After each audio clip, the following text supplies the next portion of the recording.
what do we do if a bill, Brian, has, is going to violate our liberty in some capacity, but the only people that reach out to you is the other side that says, yes, I want you to vote for this.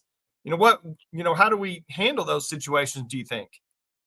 On something like that, that's going to violate your liberty, going to violate, like I said, either the Constitution or biblical principles, you simply have to explain them. I have to be a no on this.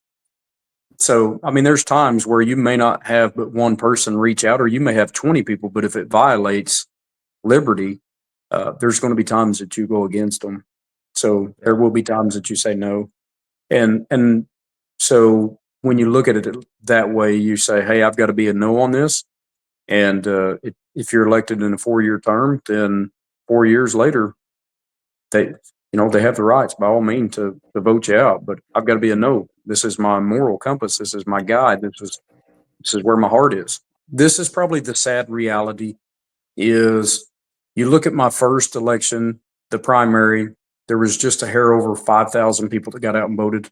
Out of 26,000 registered Republicans, 5,000 got out and voted. In the runoff, there was like 3,900, somewhere just shy of 4,000. So we had a big drop off. And then in the general election, when you're talking 26,000 Republicans, 8,000 or so independents, and there was an independent on the ticket, and then maybe 15, 16,000 Democrats. Out of that population, again, we had just over 5,000 people get out and vote. And so you really see the hyper-focused people in a district of 90,000 people. You're getting 5,000 people to engage. That's horrible. So when you get to talking about data, most of the public either don't care, they're so disengaged, they're so busy in life.